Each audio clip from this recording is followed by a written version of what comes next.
Hello, this is Michael Tracy, and while most of my videos focus on my disagreements with what Krakauer wrote in his 1997 book, Into Thin Air, this video is going to focus on a rare point of agreement. Specifically, Krakauer's admission in his 2025 Chapter 3 that Outside Magazine's decision to embed a journalist with Rob Hall's team likely caused the deaths of Rob Hall, Doug Hansen, and Andy Harris, and indirectly caused the death of Yasko Namba. This is from Krakauer's 2025 Chapter 3. If I hadn't been there on May 10th writing an article for Outside Magazine, it seems likely Hall might have turned Hansen around early in the day instead of allowing him to continue to the summit at such an alarmingly late hour, a mistake that resulted in the deaths of Hall, Hansen, and Andy Harris. And Hall's failure to turn around Hansen led indirectly to the death of Yasko Namba too, because when Hansen collapsed just below the summit, Hall and Harris were compelled to remain high on the mountain to assist him, which meant that neither guide was available to short rope Beckweathers down from the balcony. First, Doug Hansen had already turned around on his own earlier that morning, and I'll return to that point shortly. But for now, let's focus on a broader issue that's been debated since 1996, the idea that Outside Magazine's decision to embed a journalist on Rob Hall's team contributed to the disaster. I'm deliberately using the phrase embed a journalist on Rob Hall's team to emphasize that this is not about John Krakauer personally. Had Krakauer joined the expedition as a climber without any writing assignment, this concern would not apply. Likewise, if Outside had sent any other reporter, the pressure on the guides would have been exactly the same. The problem wasn't Krakauer himself.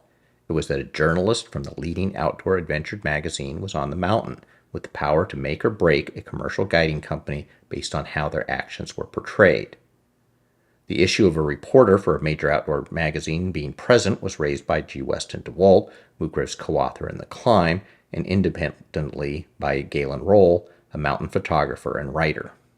To be fair to Krakauer, he did hint at this possibility in his 1999 postscript, which I will discuss shortly. However, it was not until 2025 that Krakauer issued the plain and straightforward statement that it, quote, seems likely that having a journalist from Outside Magazine caused the deaths of the 4 adventure consultants' team members.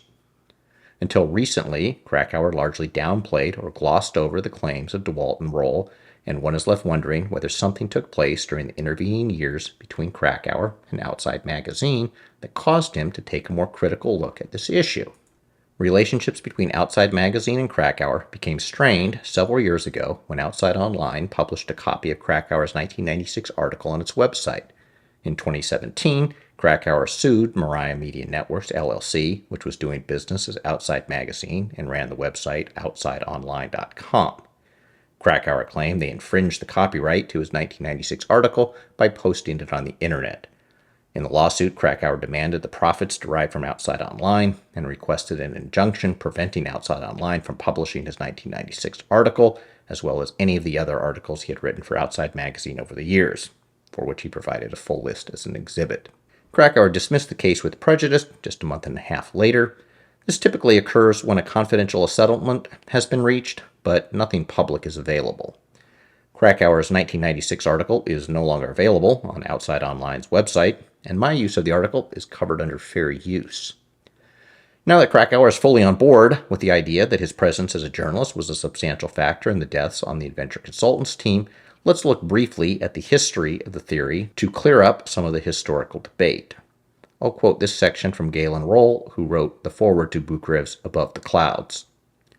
Only by understanding how Anatoly suffered as he came to be demonized in the same media-feeding frenzy that brought Himalayan mountaineering to the forefront of the American consciousness can a reader begin to comprehend the forces that put Anatoly into the path of death 2 years in a row.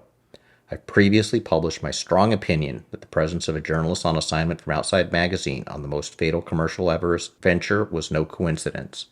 The 2 competing guides who died high on the peak felt extreme pressure to get positive free ink in a big national magazine story that they believed would attract lots of clients to pay $65,000 fees to the most successful guide.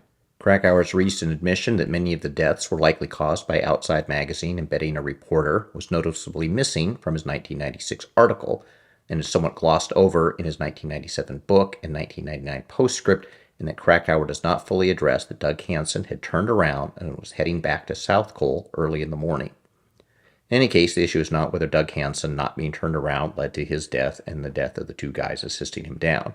As there were no accidental falls, anyone who died obviously did not turn around in time. The core issue is why Rob Hall didn't turn Doug Hansen around, or more precisely, why Hansen initially decided on his own to descend early in the morning and was seen heading down the mountain, and then later resumed his climb toward the summit.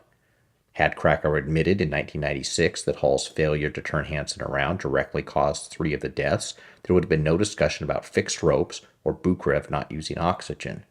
In 29 years, Krakauer has never explained exactly what problems Bukrev not using oxygen caused. It was all just innuendo and misdirection. In 2025, in just 2 sentences, Krakauer has now clearly articulated a substantial cause in the deaths of all the adventure consultant's clients. But was the same reasoning present in his earlier work, just more subtle? Krakauer's 1996 article is short enough to easily see that the initial blame was on everyone other than Outside Magazine, which would not be surprising for an article published in Outside Magazine. Krakauer does mention Rob Hall's failure to follow his own turnaround time, but he curiously blames this on Scott Fischer. Fischer had a charismatic personality, and that charisma had been brilliantly marketed. Fischer was trying hard to eat Hall's lunch, and Hall knew it. In a certain sense, they may have been playing chicken up there, each guide plowing ahead with one eye on the clock, waiting to see who was going to blink first and turn around. One can easily see why Krakauer would sue to keep that article off the internet. In any case, in Krakauer's 2025 version, which is the 6th major revision to his ever-evolving narrative, there's no mention of Scott Fischer playing chicken with his clients' lives. Instead, the blame is now on Outside Magazine for putting a reporter there in the first place. In the 1996 article, other than mentioning that the failure to follow the turnaround time contributed to the disaster, Krakauer made no specific statements attributing anything to him being there as a journalist. In fact, the word journalist does not appear anywhere in the 1996 article, nor does the word reporter. There is no statement that had Hansen been turned around, all of the adventure consultant's deaths could have been prevented. In the article, there is also no mention of Hansen having headed down on his own early in the morning. Instead, Krakauer's analysis is that the lack of fixed ropes and Bukrev not using oxygen were somehow key factors in the unfolding disaster. It should come as no surprise that there was no mention of Doug Hansen turning around in the 1996 article. Krakauer has now admitted that the interview with Lou Kasischke took place on August 27, 1996, well after the article was published. Thus, Krakauer's 1996 article was not a research piece of journalism. It made sweeping claims that proved to be grossly inaccurate. The analysis it provided was based on completely inadequate information. Indeed, the key event of the entire climb, Doug Hansen having turned around and heading back to South Col, was not even known about when Krakauer blamed Bukrev for not using oxygen. Of the not using oxygen, Krakauer even wrote, quote, "If this was indeed the case, Fischer was as much to blame as Bukrev because he gave the Russian permission to climb without gas in the first place." As a note, Bukrev was Kazakhstani. The problem is that once anyone commits to a theory and a set of facts, it is very difficult for them to admit they were wrong. Krakauer points to his admission that he was completely wrong about seeing Andy Harris, when in fact it was Martin Adams, as an example of him correcting things. But that had become blatantly obvious. Harris's jacket and ice axe were found next to Rob Hall's body, and Georgia and Norbu never reported Harris passing them on the descent. They did report seeing him at South Summit. Although Krakauer's account is frequently relied upon because he was there, it should be noted that Krakauer was not there for many of the significant events that he reports on. The entire day, he spent roughly 5 minutes within speaking distance of Rob Hall, briefly at the balcony in the morning, and briefly at the top of the Hillary step when Hall passed Krakauer while Krakauer was waiting. There are questions about whether one of Rob Hall's Sherpas turned around early, or whether Rob Hall had to deal with redistributing the oxygen early in the climb. Key events which Krakauer did not mention in any of his accounts because he was not there. Despite vastly incomplete information about what actually happened, the 1996 article made wild speculations about causes and effects. Krakauer includes a section in his 1996 Outside article speculating on why Rob Hall didn't turn Doug Hansen around. He suggests that perhaps Rob felt obligated because he had convinced Hansen to return to Everest after his failed attempt the previous year. Krakauer then writes, "In any case, for whatever reason, Hall did not turn Hansen around. Instead, after reaching the summit at 2:10 p.m., Hall waited for more than an hour for Hansen to arrive and then headed down with him. As a note, Hall did not summit at 2:10 p.m., and Krakauer never explains where that time came from. But the deeper problem is that Krakauer was completely unaware that Doug Hansen had, in fact, turned around earlier that morning and was descending toward High Camp, a critical piece of information that would not emerge until shortly after the article would appear on magazine shelves. His published speculation was therefore already out of date by the time most people were reading the article. Rather than stick to the limited facts he knew at the time, Krakauer chose to offer causal explanations that would shape public understanding of the tragedy, and those explanations were at best premature and in numerous cases completely wrong. Publishing a high-profile article with so few verified facts was journalistically irresponsible. Worse still, it committed Krakauer to theories of causation that had little to no factual support, and at least one of those theories he took 29 years to correct. Nor does Krakauer's 36-page postscript in 1999 address why Hansen was not allowed to return to South Col. Doug Hansen is mentioned just once in the postscript, and that is just as part of the list of the people that Lobsang was the last person to see alive.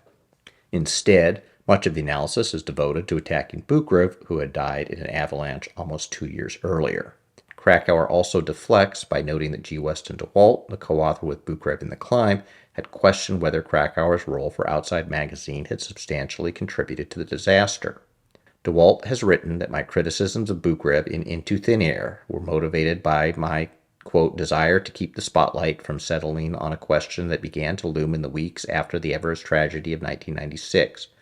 Did Krakauer's presence on the Adventure Consultants expedition as a writer for Outside Magazine contribute to the tragedy that unfolded?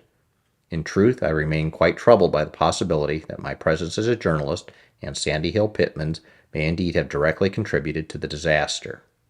Contrary to DeWalt's cynical assertions, however, I have never tried to steer the debate away from this topic. Indeed, I've raised the subject myself in numerous interviews, to say nothing of this book. I would suggest DeWalt go back and read this page, where I devote a long passage to this very subject. I have not shied away from admitting the errors I made on Everest, however painful it has been to do so. I only wish that others had presented their version of the calamity with equal candor. Krakauer's reference to an earlier page just has to do with the clients not being happy with their every move being reported all over the media. There is little to no support for Krakauer's contention that the concern that his presence as a reporter significantly contributed to the death toll appeared in his 1997 book, with it first being raised in the 1999 postscript, although he references some unknown interviews where he claims to have raised the issue. I did verify that he did not raise the issue in the May 20th, 1996 interview in which he called Scott Fisher irrelevant. In addition, in that interview, Krakauer also said he was banging pots and pans together outside his tent during the storm. As a note, Krakauer since stated that the banging the pots and pans together outside his tent was a false memory, and it never took place.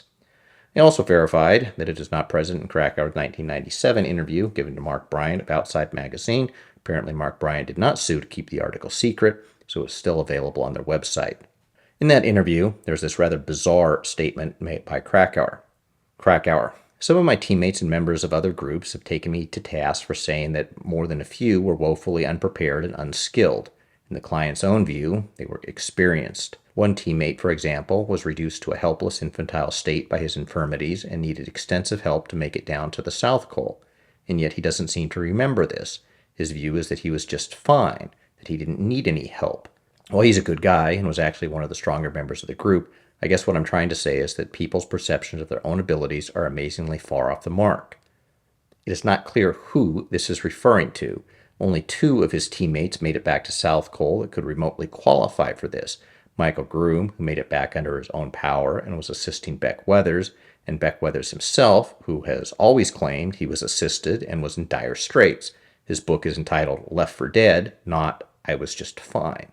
If anyone has any idea who Krakauer is referring to, please let me know. Nowhere in his article, nor numerous revisions to his book, has he said anything remotely close to this. Nor would Krakauer have any way of knowing what he claims to have known as a fact. Krakauer descended directly to his tent and then passed out asleep the entire night. How would he know who was in an infantile state and needed to be helped back? Fischbeck, Taski, and Kasischke all returned significantly earlier than Krakauer, and he would also have no idea how they were doing. Hutchinson was his tent mate and was doing just fine. Much like Krakauer banging pots and pans together, it appears this incapacitated person that insisted they were just fine appears to be another false memory. Now, I can't possibly search every interview Krakauer gave, and given that each one has a completely different version of the story, it will not assist in analyzing the historical debate about his book. Ultimately, we finally have an answer to DeWalt's straightforward question. Did Krakauer's presence on the Adventure Consultants expedition as a writer for Outside Magazine contribute to the tragedy that unfolded? 26 years later, the answer is a definitive yes. Krakauer, DeWalt, and even myself all agree on that point. Rahl was unfortunately killed in a plane crash in 2002, though likely he would have agreed as well. Back in 1999, Krakauer was merely troubled by the possibility, and now in 2025, he has admitted that it was not only possible, but was likely. And the impact of this admission is massive. The issue led to the deaths of 4 individuals, with only Scott Fisher dying for possibly unrelated reasons. I say possibly because Rahl strongly implied that Fisher's death was also related to the pressure of having a journalist there, and obviously the 3 Indian deaths on the north side were unrelated to any problems caused by Outside Magazine. As a note, I also view the theft of oxygen as a major external factor. Had the oxygen not been stolen, there's a small chance, 10, maybe 20%, that Rob Hall could have pulled it off and got everyone down. And in addition, had both Josko and John Krakauer received their full bottles at South Summit, it is overwhelmingly likely that they would have both walked into camp together as teammates before the full storm hit. I will return to that in the final analysis video. Now, in 2025, after 29 years of meaningless debate, Krakauer's new opinion is that none of the numerous misdirections were significant. Not the fixed ropes, not the tired Sherpa, not Buchgriff climbing without oxygen. None of it came close to the impact of having a journalist from a major publication like Outside Magazine present. At least, that is his opinion in his Chapter 3. Unfortunately, in some of the other chapters, Krakauer is back to blaming things on fixed ropes, though he seems to have given up on blaming Buchgriff. I will address the exact relationship Rob Hall had with Outside Magazine and how it impacted numerous aspects of the climb in a future video. It goes far beyond merely not turning Doug Hansen around. For now, given that Krakauer and I agree on one of the key causes of the deaths on the Adventure Consultants team, we still need to look at how Doug Hansen's climb was covered in an initial 1997 version of Into Thin Air. This is from Into Thin Air, a simple short paragraph which shifted the fates of 4 climbers. This is picking up in the early morning shortly after Frank Fischbeck had turned around. Not long after that, Doug stepped aside as well. He was a little ahead of me at the time, recalls Lou. All of a sudden, he stepped out of line and just stood there. When I moved up beside him, he told me he was cold and feeling bad and was heading down. Then Rob, who was bringing up the rear, caught up to Doug, and a brief conversation ensued. Nobody overheard the dialogue, so there's no way of knowing what was said, but the upshot was that Doug got back in line and continued the ascent. Analyzing that paragraph will provide some key insight into the main points of criticism I have for Krakauer's book. Let's take a look. Did Rob Hall actually have a conversation with Doug Hansen at that point? If so, was it brief? Analyzing these questions will put Krakauer's technique in full light. That single paragraph about Hansen and Hall's interaction, which is the key point in the disaster, is full of half-truths and blatant fabrications. For this key incident, Krakauer was not there. He was merely reporting what someone else told him and drawing inferences. His source for this interaction is Lou Kasischke, so let's look at Kasischke's account in After the Wind. Not long after Frank turned back, I saw the headlamp of someone else turning around and climbing down. That light became Doug. As he passed me, he said he was cold and feeling bad. As Doug moved below me, the rest of us continued to climb. Later, Kasischke gets up to the balcony and is surprised to see Doug Hansen, hence the one-word sentence. That is not a cutoff from a previous passage. Doug, there he was at the balcony. I was surprised, but I was too busy focusing on my readiness to talk to him or to think much about how he'd gotten back in the climb to the top. Doug had obviously changed his mind about going down to high camp. I just gave him a smile and thumbs up, and he returned the gestures. From this, Kasischke's account is detailed and factual. Doug turned around and was heading downhill for some period of time, as Kasischke could only make out the headlamp at first. They passed each other, with Hansen saying he was cold and feeling bad. That is the last Kasischke sees of Hansen until they are on the balcony together. Now, Krakauer just leaves out the whole part about Hansen making significant downward progress. And the part in Krakauer's story about Hansen having a brief conversation with Hall is nothing but inference passed off as fact. Now, some of it is reasonable inference. It's entirely possible that Hansen had a conversation with Hall. But if it took place at all, whether it lasted 5 seconds or 15 minutes, no one knows. The entire brief conversation is a fabrication based on Krakauer's inference, which he passed off as factual reporting. And it was not identified as a fabrication until 29 years later, when Krakauer finally saw fit to tell us his source for the information, a source that did not see any conversation take place. And even Lou Kasischke's full account was not published until 2015, when his book was released. In his book, Krakauer again uses innuendo to imply that someone saw the conversation. Nobody overheard the dialogue, so there was no way of knowing what was said, but the upshot was that Doug got back in line and continued his ascent. While true that nobody overheard the dialogue, it is also true that no survivor saw the interaction take place at all. While the inference that a conversation took place is a reasonable inference, that it was brief is invented out of thin air. The conversation could have lasted a full 15 minutes, and both Hansen and Hall could have still been able to reach the balcony in the time frame provided. In fact, Hall was extremely late getting to the balcony. Was that because of a lengthy discussion with Doug Hansen? We don't know, just as we don't know whether the conversation was brief. Krakauer was accused of a similar fabrication in Into the Wild. This is from the article, The Fiction That is John Krakauer's Into the Wild, by Craig Medred, where McCandless wrote the single word caribou at number 105. Krakauer reported that on August 10th, he, McCandless, saw a caribou but didn't get a shot off. The date is a guess based on the numbers in McCandless's so-called journal. There's not even that thin thread to support the observation that McCandless, quote, saw a caribou but didn't get a shot off. The bigger problem is that even in his 2025 admission that Outside Magazine embedding a journalist likely caused the death of the 4 Adventure Consultant members, Krakauer is still referring to it as Rob Hall not turning Doug Hansen around. Doug Hansen turned around. He was heading downhill. For some unknown reason, he turned back. No one saw when this took place. No one knows if he talked to Rob or not. No one knows how long that conversation took place, if it even took place at all. Lou Kasischke reported it in a way a journalist would report it. Krakauer passed off inference as fact, and that is not journalism. But Krakauer has stopped blaming Bukrev and started blaming Outside Magazine, so after 29 years, at least some progress has been made.